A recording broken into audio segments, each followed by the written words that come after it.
Well, I can tell you, as usual, your intrepid dragon reporter has been checking out the dragon games for the last month, and I've seen there's been a few Fianchetto variations. Now, usually when the Fianchetto, well, some people thinking, I don't even know what that means. What exactly does that mean? It's a dance move. Fianchetto is. Surely black always Fianchettos their bishop in the dragon, yes? But we're talking about when white does it. Can you believe it? Yeah. It's annoying. And it is a possibility. They haven't yet made it, they haven't yet banned it. They've not made it illegal. It is still allowed. But luckily we have you to kind of ban it.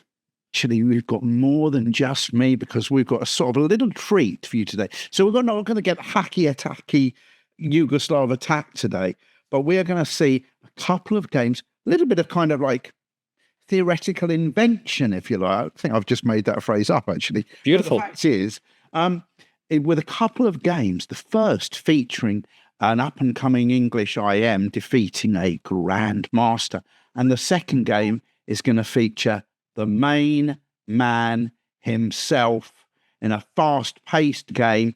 I'm not talking about Gukesh. I'm talking about the one who used to be, and I'm not talking about Gotham Chess. I'm talking about the one who used to be the world champion. Yep, Magnus Carlsen. No. Dragon. No. You've got to wait for that now. So let's get crack on, okay? All right. So here we go. Here's the first game, and I want to do a little bit of a reintroduction to this system. So here, white plays the move G3. Yeah, I've seen it. I like to play against that. I don't like it that much from white. You know what? I'm absolutely, totally in agreement, and I'm very condescending towards this system.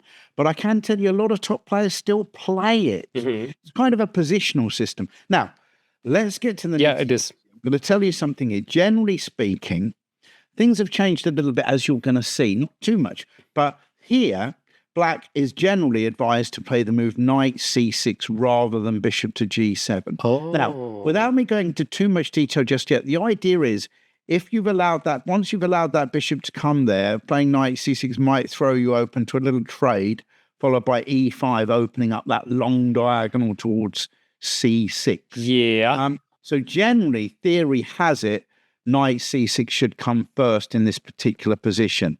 Okay. Now, there should not be confusion here because, for example, and look at this, right, this is amazing. Oh my God. I don't know which way to talk about these things, so I'm just going to say it. Yes, just say it. In this game, we're going to feature the move knight takes c6 played here anyway. Now, generally, that's not an advisable move for white to play because it brings this b pawn to a square where it controls the d5 square, which is very useful, A, for keeping a white knight out of that square, and B, because you hand yourself a nice half-open b file to get a little bit of action. Mm-hmm. But as I'm going to point out now, if I just jump back, look at this, bing, as if by magic, I've gone to the modern classical variation of 6 bishop c4. The move knight c6 here will be heavily punished by takes, and then the move e5. The point being that, yes, if d takes e5, bishop takes f7, they're kind of like luring the king away. Look at that. That is not great. Been there, done that. Good. So you don't want to be falling for something like that. However, it's worth pointing out that for a long time, I'm not sure when I played the dragon as a junior, I thought, yeah, but hang on. Would the move knight c6 be bad here anyway? Or is that, what's going on here? Well, let's just have a little attack. So pause here. Press that little pause button, everybody, and tell me now, well, how would you fancy the move knight takes knight, pawn takes knight, and then e5 now? How do you think that would start? Okay, and now take the pause button, because if you pressed the pause button before, you wouldn't have known what you're doing right now. You would go like, so now? What's happening here? Okay. Yeah, you wouldn't know when to unpause anyway. Exactly. You're probably sorry if you're spending the rest of your life on pause, but you wouldn't be hearing me say that anyway. I could never watch the rest of the video. When will it be resolved? Hopefully in the next episode of Monthly Dragon. Right. Sorry about that, everybody. No worries. I'll try and be a bit more on the ball. So here we go. So the question is, I'm going to play a couple moves to make it easier. My argument is, generally speaking, this is a bit of a generalization, but I think white should only really take on c6 if they can follow up with the move pawn to e5 for tactical reasons. Mm-hmm. So the question is that a good move here? Pawn to e5. Well, what we can certainly know is if pawn takes pawn, bishop takes f7 check is not going to work because there's going to be a rook on h8 protecting the black queen on d8. Correct. But could white just swap off queens and then take the pawn on f7 with the bishop? Unfortunately not. Oh, man, why not? Because e6 traps the bishop and we will win a piece. You've. But you know what? I think we had that. I saw it in your course. I probably have showed it in your course, mate. Yeah. Yeah. I'm pretty sure I know this. Is it possible that somebody out here is not watching today has not yet seen? No, it cannot be. And if so, you know what to do. The course is available. Get it now.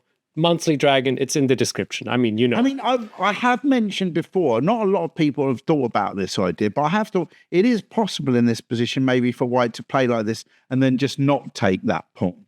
Yeah. Do they get any? I think they get some sort of compensation because, the king's a little bit on a kind of murky situation.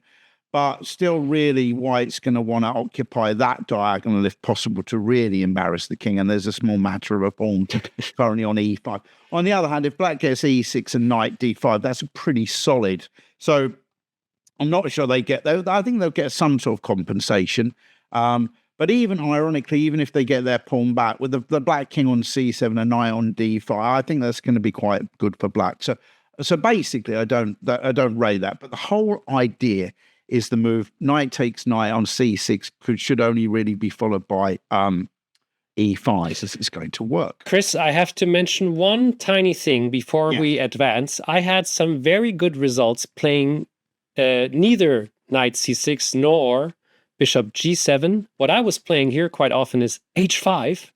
And I mean, it's blitz games, let's be honest. And often the answer was h4. And then I planted my knight on g4, and that took a good turn for me often enough. You know what? I'm going to humor you for a second because there's probably one or two people, maybe even more, watching that want to know here. In general terms, I mean, who do we really? We're rooting for black, right? Anyway, but in general terms, what do we think white? How do you think white should generally deal with that move? If they're should they allow it to happen? Should they go h3 or should they go h4? And it's funny you brought this point up. And I would argue that generally white should go h3 all the time. Okay. To be h4 with g4. And the whole point is to keep some control of this g4 square. You are quite right. If white plays the move h4 themselves, then that gives away a massive square here on g4. And it's going to be very awkward for white to play f3. It is, yeah. In that sort of situation. It's amazing you've brought that up because there's something interesting that's going to come along. But let me just talk to you for a second then about knight c6. Yes. Because after knight c6 here, the main moves generally today, white has to decide whether he's going to do something about this knight here. Now, if he tries to protect it with his bishop, as we know, is going to be vulnerable to that knight g4 move. That's going to be very awkward. So generally, he either just carries on with his development, bishop to g2. I've had a habit of drawing lots of red lines on today, but let's come back. Here we go. So either he plays bishop g2 or he drops the knight back to e2. Now, knight to e2 is the most popular way for white to play. This is deemed to be the correct track, if you like, for that knight, rather than moving it to b3, because it's on a track around to the key d5 square. Just a little diversion just before we get there. Yep. So alternatively, white can play bishop g2. Now, again, my point is if bishop g7, then knight takes knight followed by e5, and that bishop could take on c6 with check. So now black swaps off, queen takes, and then plays bishop g7. And the whole idea in this system is that now, around about now, the white queen needs to decide to move. And can I tell you, I had a game myself against a historically very super famous player in the history of chess. This is a VIP episode today. Yeah, really, this is not only have we had Magnus Carlsen, but I'm going to claim arguably one of the two other most important figures in the history of chess. And I'm not talking about a YouTuber. I'm talking about like players. I mean, Who there's would you plenty. There's plenty, but of course, I mean, I doubt. I doubt. I was So live, obviously. At the yeah, yeah, same yeah. time. But I doubt that Kasparov would ever play something like this for white. It was Gary Kasparov. I had this position against him, and can I tell you, he was very lucky to get a draw. So I'm telling you that now. Yeah. Wow. So we were very, very young. So unbelievable. How cool is that? So it was a simultaneous display, to be fair. So, but it was the last game to finish, and he chose Queen to B4, and about others go Queen D3. So that's that. But generally speaking, Knight DE2 is the main line, and just to the idea, for example. A common standard way to have played will be, let's now start getting developed. Let's do our business. And now what shall I do? Let's go for a little bit of a queenside expansion. Rook B8. Rook B8 looks good. The rook off for that long diagonal, facilitate so you can play the move B5. Mm-hmm. Actually, I know, just keep it to yourself, everybody, but there's a useful trap in this line. So, for example, one system is if white says, no, I'm not allowing B5, and you say, yes, you are. A6, and white said, well, I better go H3 so I can go bishop E3. You go B5. This is quite a nice trap. Pawn takes bishop E3. B4, the knight comes into D5. So this is essentially, I've gone over this because this is one of the whole ideas for white. Essentially, they want to transfer this pawn to here so they get a little bit of pressure made down the E5. It's not actually that big a deal, to be honest with you, but it might be a big deal if they can then get the knight into C6, I think, supported by the pawn. Mm-hmm. But look at this from knee trap. Knight D7 saying, I'd like to go E6 to budge that knight. In fact, at the moment, not that many squares, and I'm unleashing the bishop down here. If white goes Knight D4, white has fallen into a big trick here. Bishop takes D4. You didn't see that coming. You don't want to give away your dragon. Never. E6, and now the whole point is wherever this knight goes, E5 is now going to trap that bishop. How cool is that? Oh, what a long-term trap. Gee. Quite sneaky, isn't it? So, wow. So that is, so bishop to G7 can just do normal moves, castles, rook B8, B5. But there are other snazzy moves available. For example, the move B6. I've played this a few times before. Bishop G2, then put your bishop all the way over here. Because that's quite a tasty little diagonal as well. And the point is, you're playing with fire, yeah. They can go E5, but then you go, oh, have you ever heard of something called an exchange? Yes. And that is quite they would dare to do that. I wouldn't dare to do that. No. I mean, it's checkmate after castling, so yeah. Yeah. I wouldn't, like you said, they shouldn't or wouldn't or couldn't dare to do that, whichever way you want to put it. So 92, but the other idea is, Anna, this is where we're coming from. Ideas like bishop to D7. You said, well, why are you prioritizing that move? And now queen C8, perhaps. Oof. And H. So the idea of queen C8 in this sort of position would be to go bishop H3. And if white does go H3, then, of course, it's very difficult for him to castle now because he's got to worry about that H3 pawn. Mm. And Anna, dare I say it, yep, this is your sort of move. H5. And again, see, if anybody was listening to how I feel white should deal with that threat, it would, of course, be with H3, because if black gets H4, that's quite a tasty little piece of tension down the H file. And if white goes H4, and that G4 square is just immensely useful for black. And the question is, what's the point? Because, again, we've got our queen C8 business. And I like it. So there are quite a few different systems. Magnus is going to show us yet another approach in the second. Oh, my gosh. Highly unusual approach. But we're coming back to this, knight C6 for the time being. And in this particular game then, so I've said bishop G2 is normal, knight DE2 is the most, bishop G2 is possible, knight D2 is the most common move here. But in this game, we see knight takes C6. Now, not a lot of people have done this here with the idea of here anyway. Now, I have pondered this idea before because on my website, I did mention it a couple of years ago, actually. So I wonder if white will ever consider playing this. And the question is basically going to be, do we believe the white gets adequate compensation for a pawn? So, on one hand, we've gone straight to a kind of end game. But, we need to check out all facets of the game, really. So bishop to G2 attacking that pawn. Well, obviously the idea seems to be now we can just go king C7 to protect it. there is a little check over here, but but that doesn't really get white anywhere over there. It doesn't achieve anything over there. So let's look at how this game went. And we are now following the game Cobchan against Brendan Clark. And here's how the game went. White played bishop to d2. So presumably the idea behind that, A, is to facilitate castling queenside, getting a rook onto the d file as quickly as possible. And B, there might be the chance to open up a little check over here at some point. So here we go. Bishop d2, bishop g7, and then h3. Now, at first, this move looked a little bit odd. You're thinking, surely white should be going with the flow, getting things done as quickly as possible, not faffing around with little pawn moves. But I suspect he was a little bit worried by the fact bishop g4 is kind of a little bit niggly for that rook. f3 is just always a pain. He didn't really want to go there because then the bishop comes back. And actually, okay, this is possible. But after f4 now, for example, then I think knight d7, and black's got control of all the main things, I think, in this position, including protecting that. So he chose to play h3 here to stop anything from going to g4. And we have bishop e6, castles.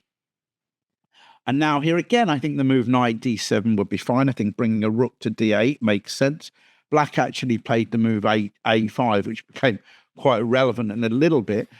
What is the purpose of that move? Well, that pawn might be used as a bit of a weapon, but I think in the short term, the whole idea is once that knight moves, for example, here, there's no longer going to be a check on a5. I think that was a possibility. I think what we don't want is a bishop a5 check, a knight c5. No, I get it. Yeah, okay. That could be a bit tricky. So I think a5 is quite a handy move in general to be playing.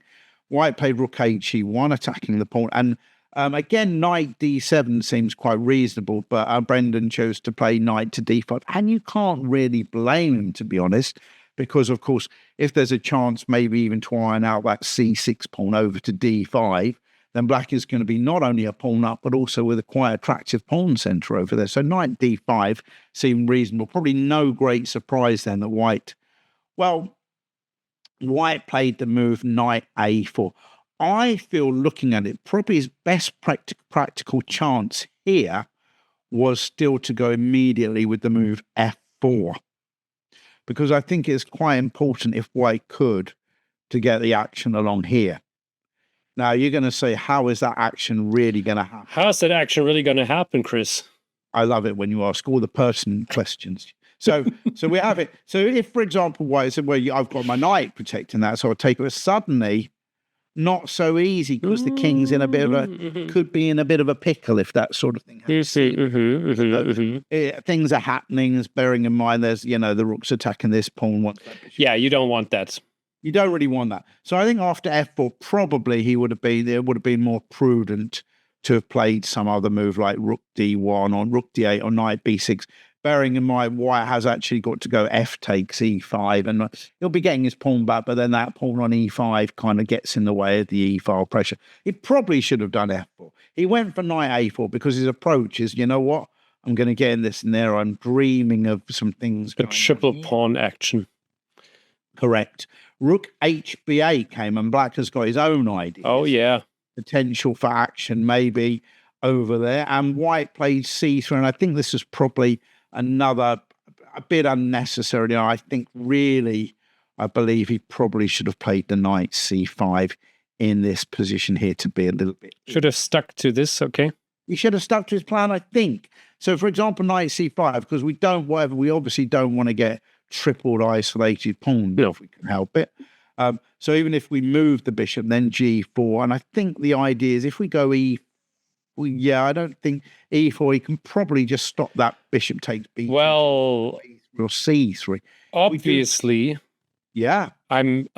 Okay, forget it. Never mind. Sorry. Keep on. Fine. If he goes e4, he can move either of those, and then we'll still have to move the bishop, and then he can take the e4 pawn. So I think he's back in the game. I mean, when we go e6, is pretty solid for black here. I think he probably should have done something like this, and then g4, even if we go back here.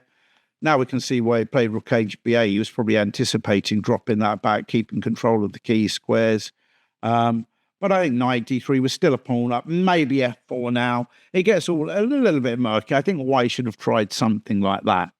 So white was basically in the driver's seat and should have taken action since it had a bit of initiative, but black has the pawn, plays positionally, and actually has some counter-attacking ideas since it's a dragon after all. Yeah, I mean, I think he gets... Well, it doesn't even matter that it's a dragon. Basically, I mean, that's nice, but adds to the narrative. But the fact is, he sacked a pawn for a little bit of pressure. He's got like almost his piece of development. He probably needed to go with the flow a little bit more. Instead, he started taking a timeout, and this handed the initiative over to black, who now played knight b6. And the point is that black has got his own ideas, namely putting the knight on that square. We know the c4 square is so key. So if white just swaps off knight takes b6, black is just a pawn up basically still. Okay, maybe there's isolated queenside pawns, but he's got now 5 against 3 majority on the king side. Yeah. So the knight came to c5, didn't want to swap off, but now the whole point is we've now opened up this possibility of taking on a2 without getting trapped. By the way, it's another useful idea behind a5 is that we can be going a4 at some stage. So he's taken here. And white put all his eggs into this little basket now. Watch carefully. Now, I feel this is what white had in mind all along. Well, that is tense. That was unexpected. That was unexpected. Well, I believe if you were playing a real game of chess, it wouldn't have been unexpected because you'd be looking out for your opponent's threats and they'd be just dying to get these kind of rooks and stuff in on the action. Now, let's see what would have happened if black had taken this bishop now. Well, the first thing to note is after rook e7 check, king c8, white could do the whole hokey-cokey now with rook e8 check, king c7. Draw confirmed. But I think maybe there's more. Rook d6. And actually, it feels a bit weird somehow, but actually white's threatening now. Rook e8 check, king c7, rook takes c6, check. Mate. Oh, gosh. With all of white's remaining pieces playing a big part in the game. Wow. Look at that. That looks quite dangerous, I think, essentially, yeah? Knight d5 not working? Knight d5.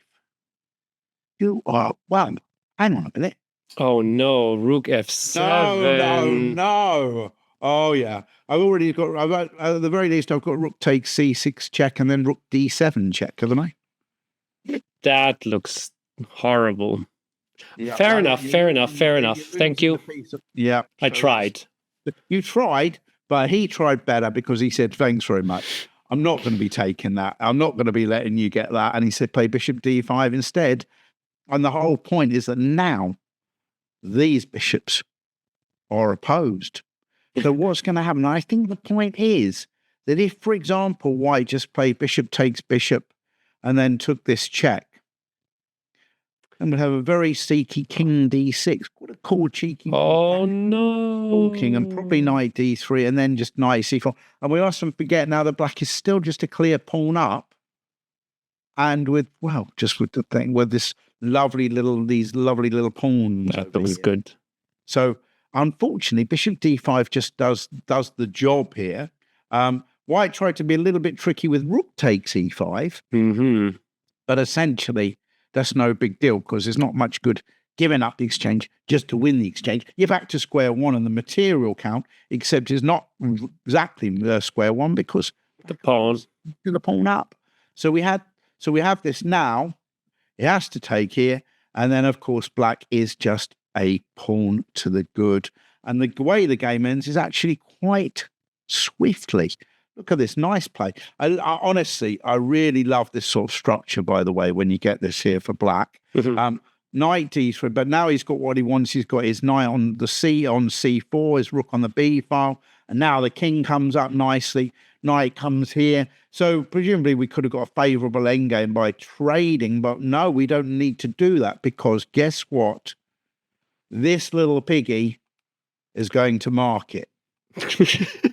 Knight g5, coming back with a knight, and we go, no, I don't care about that. a3. So if, for example, he says check here, what are you going to do? Your knight is attacked, and a2 is coming next. Oh, my word, that's not good news. So after a3, White thought, I need to stop that. I can't. Rooks belong behind past pawns. Yeah, can't be doing that, I'm afraid. Not with the knight on b2.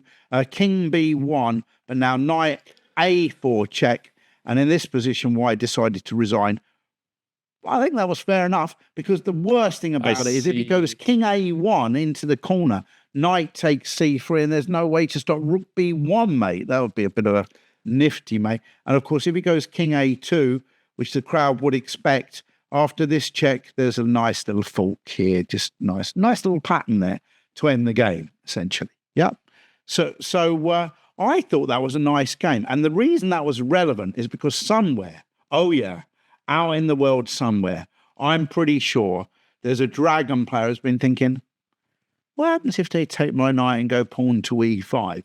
And the answer is stay calm, take that pawn, play a few sensible defensive moves, rebuff your opponent, and then say, and then win. Pawn is a pawn, thank you very much. No, and then say, I learned this from Chris. Yeah, you could say that as well, so long as someone's listening. Right, now, okay, so we've got that. And now, though, we're about to go on, oh yeah, to the next game of chess. And this features Magnus Carlsen. Okay, here we go, playing against a 2356 rated opponent. So no mean opponent.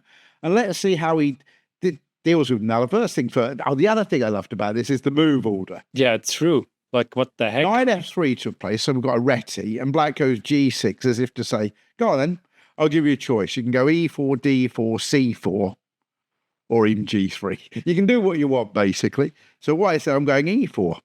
And Magnus said, well, I was going to let you get one pawn in the centre, but not another one, so I'm going a c5. And, of course, we have now transposed to the accelerated dragon? Hyper-accelerated, sorry, yeah. With two g6 rather than knight c6, which is accelerated. d4 occurred, quite right. It's still possible to go c4, but d4 occurred. And we know that it's a little bit out of our remit, but we know that queen takes d4 is also possible. Great bullet move. Yeah, great possibility. So, but instead, knight takes d4. And we have got what some people are going to love here, that sneaky move order, knight f6. White can't play e5 here because of that queen a5 check. Thanks very much. I'll have that pawn. Knight c3 and then d6, which is, as we know, essentially the hyper-accelerated dragon move order being deployed to avoid the bishop b5 check anti-Sicilian.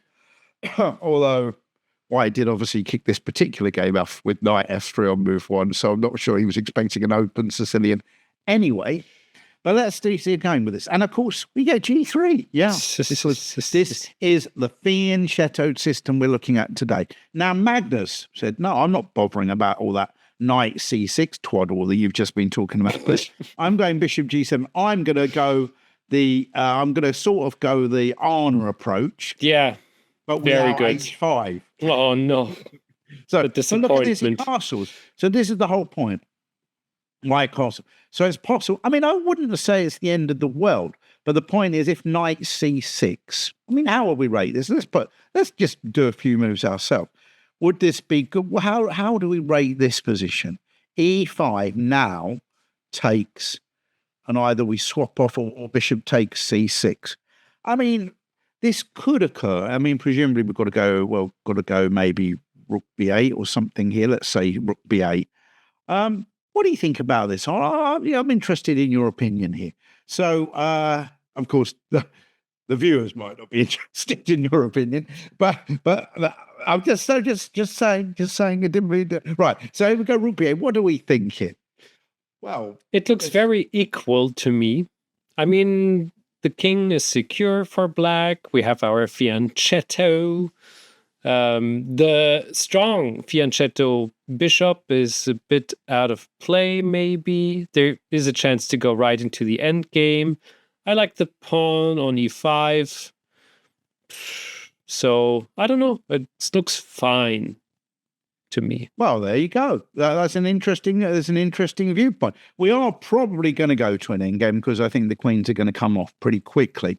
It's really just a question of weighing up. We have a lovely imbalance with, of course, black having a 5 against 3 majority on the king side, but with double pawns On the other hand, white's got a perfect clear 3 against 1, but it's not the most mobile because he's got to get those pawns down the board, and there's going to be some half open files and some black pieces stopping.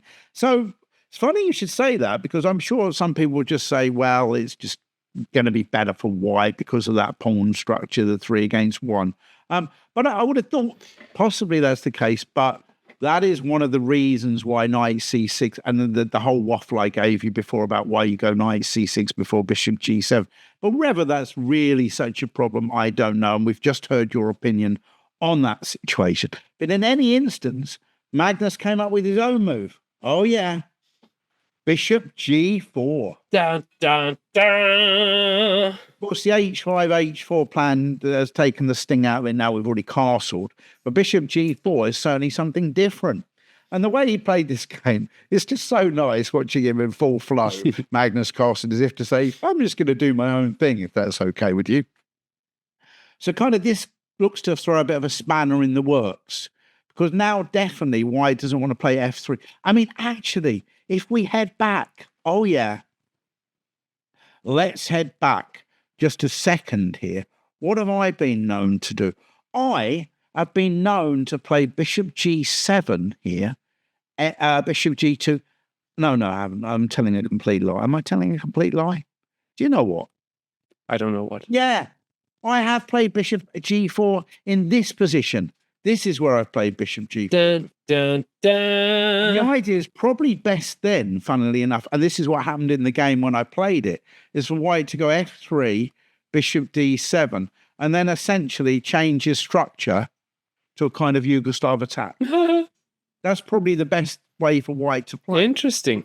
Black has committed himself to a bishop d7 system, which isn't necessarily the best. But on the other idea, who would choose to play a Fianchetto system and then suddenly change to say, no, actually, I wanted a Yugoslav attack formation. So you'd have to be kind of multi-talented to be able to play in those completely opposing ways.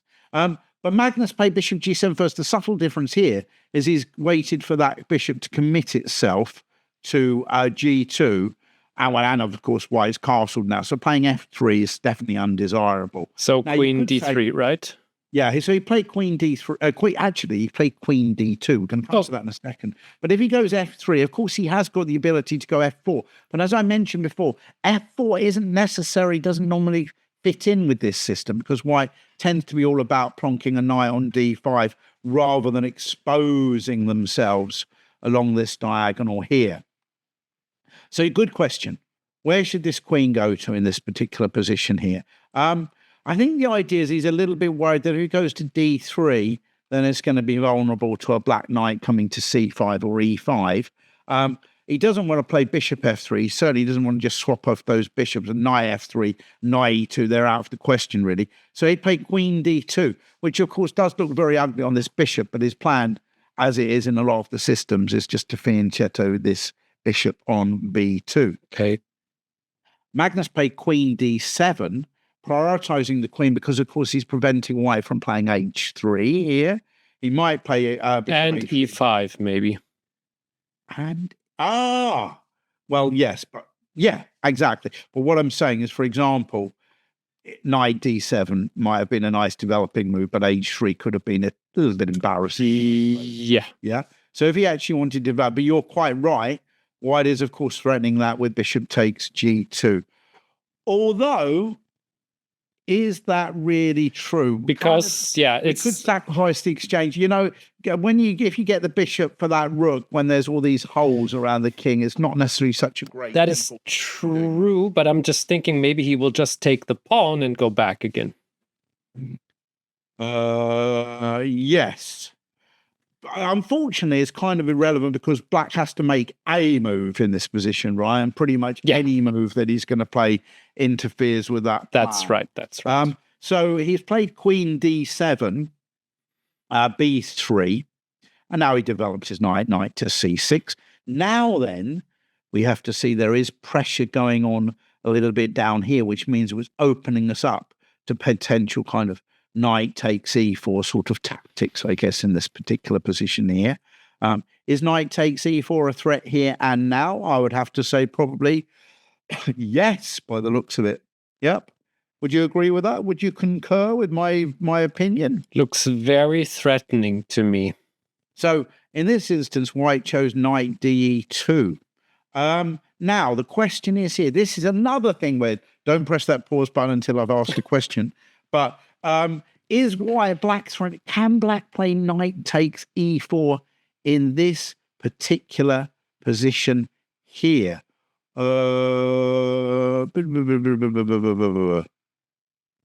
No, hang on. Does that work even? Wait, probably that's... For sure not. Well, you say for sure not, but let's talk it through. What's the idea? Which way would you recapture? I'm thinking I would take with the knight. And then bishop takes a1. And then, exactly. And then pawn to c3 or something, yeah? Is this where you're coming from? Takes pawn to c3, yes. And yeah. Then... See, this is why I'm thinking you have to beware these sort of things, because I think the idea is if he takes with, yeah, or even this. That's an in-between move, but I wonder if an in-between of taking on c6 might also be quicker. I don't know. Your queen is under attack. Oh, you mean here? Yeah. Well, you can't take on c6. Oh, whoa. Here? Ah. Well, the problem is if you take on c6, I can take back with my queen. Wait, how does that help, actually? Why does that help in any shape or form? It doesn't at all. It's just a move. I just thought it's an in-between move, and that'll be working. I learned in-between moves are always winning. Am I wrong? Oh, no. Zwishen's, yeah, sort of, yeah, intermezzo-y type things. But I think in any instance, I'm not sure about this, because this is kind of double-edged. I'm a bit wary, if you get your bishop, that's 2 minor pieces for a rook, and, even if you get another pawn, I'm a bit wary about doing things like that. So it's very brilliant. So in any instance, he just played a sensible move, rook a8, thanks very much, and bishop to b2, developing the bishop. And now he gave up this bishop for the knight, and now queen to g4. So it looks like he's playing very, very simple chess. So the idea now is if the queen, well, let's have a little look. Supposing the queen got swapped off and here, and then h3, for example, then I think a move like knight b4, and now we can see, only now do we see the big issues going on down here against the queen side. So white is definitely a little bit vulnerable on both c3 and c2 in this position. So after queen g4, white says, look, you might be the ex-world champion and all that, but X being the pertinent situation here, I'm keeping the queens on the board. Queen d2, and Magnus now, his queen manoeuvring is just immense. He played queen h5 as if to say, right, okay, you want to be careful. Checkmate threat. I might just checkmate you at some stage down there. And he says, no, you will not. Thanks very much. I'm playing pawn to h3 here. And I said, well, okay, I did my job over there. Now I'm coming over here. Now you need to worry about things going down here. So, for example, I believe the knight takes e4 tactic is now back on the menu. Is that true? Well, let's play a move that doesn't affect anything. Let's say, for example, king h1, knight takes e4. And you could say, oh, Chris, I don't get it. I understand. You're saying if knight takes knight, you can swap the queens and then take the bishop on b2. But what on earth were you planning to do if I just took with the bishop? Because I've got everything protected. And you say, have you? Knight d8, pin and win. Pin and win. Yeah. So a win doesn't really work. That's the wrong. Anyway, the fact about pin and win, yeah, you can say in the current tense. Now, knight d8, yeah, pin and wins. That's a pretty nifty tactic, isn't it? Yeah, it's not checkmate, but wins a pawn, wins a game. That's good enough for us. So queen a5. So something needs to be done about that sort of situation there. Quite a nifty little tactic. White plays a3, so he can try and sneak a little kind of b4 intermezzo. But Magnus just says, you know what? I'm just going to move my knight here and start cranking up the pressure on the c file, on that diagonal g7 to b2. And White says, oh, I'm getting a bit nervous about my unprotected bishop. I better just kind of like calm it down and protect that bishop. Now, I quite like the idea of dropping my knight into d4 here. That looks like a very nice square for the knight. But Magnus had other plans besides, and he played the move e6. Now, does he really need to do that? If I know Magnus, he probably thought, I'm just going to play a move. Wait a second. Oh, you're wondering about the d6 pawn? Yeah, I'm wondering about the d6 pawn. Am I the only one? Funnily enough, because I do, and you might find this amazing, but because I do actually do a little bit of preparation for these things, you're not the only one. Oh my goodness! What a luck we are in. So if Queen takes d6 here, I came up with the move knight and d e5, and that Queen is starting to learn a little bit on the. It's a bit not got many squares. It's not got many escape squares. So suppose it goes. Don't like that too much. I'm getting out of that. And then knight to d4, and suddenly, knight f3 check is on the cards. So you thought, well, I don't want that. f4, please don't go there. And just a simple move like knight b5. And I think here, well, I just think in general, bearing in mind there's now going to be a check on that square in the event of b4. This is a pin. So we're going to have, so I think, and if here, check, knight c4, and suddenly we're getting. Don't forget White did invest 2 moves of the old Queen d6. Gee, so this was some good calculations. Yeah, there we go. So I think that's but it's just also it is calculation, but also judgment. If you know you're going to get half open and open files and a knight, it'll be enough. C4 square, pretty good stuff going. So he played e6, and White said, "Whoa. No way, I'm taking that pawn, thanks very much." It's Rook poisoned. F1 he played, and Magnus said, well, Rook FD8, you can still take it if you want. No, I don't think so, because he's definitely going to get his queen trapped in that case. So he said, go away, I've had enough of that queen over there, please, just leave me alone. And Magnus said, okay, let's start probing again on the king's side for the time being. But the whole point is that pawns can't go backwards. So now that C4 square is going to be tasty. If I may quickly intervene and give an example about football, because Magnus Carlsen mentioned this when there was an interview with him and Pep Guardiola, who is considered one of the greatest football managers in the world, momentarily trainer of Manchester United. So Magnus and him... Manchester City, sorry, oh God, the blasphemy. Anyway, he was asked like, do football and chess have anything in common? And Magnus said, definitely, because you're trying to go from the left, then you go from the right side. And if it's not working from there and there, you have to find a new tactic and a new way to try to get some advantage. And this is exactly what Magnus is doing with his queen. Left. Now there's, as you just said, probing from the left, from the right. And then he's like, at one point he finds a weakness and then it's 1-0. I'm very pleased he said that. I was worried you were going to say they have in common kicking your opponent under the table. But there we go. So anyway, that was a bit of a more sophisticated answer. Very good, Magnus. So that's exactly what you've done. He's probed here, he's probed there, left, right, and in the middle. Now, okay, so White to play. White played the move. So now again, I think if we have queen, oh my word, if queen takes d6 now, knight b6, and that is going to be such a juicy looking square. Probably got to go queen c5, actually. Queen takes, pawn takes, knight c4.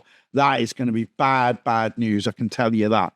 So he played, so here we have f4, knight b6, and now this is a seriously dangerous invasion. Knight c4 coming our way. So White says, oh, please, can't be going there just yet. And he said, well, you've controlled that knight, but what about this knight? That looks... That would be knight, lots of knights. Knight to f3 check, looking good. So White says, oh, way, you're not having that. And said, well, if you didn't like that one, how'd you like this one? Oh, my word. This is like a nightmare. Or what? 100%. Right. So knight c4. Okay. So now, oh, my word, I think simple tactics galore now. So, for example, probably threatening to take that. Takes. And then either a knight check or take c3, whichever way you want to do it.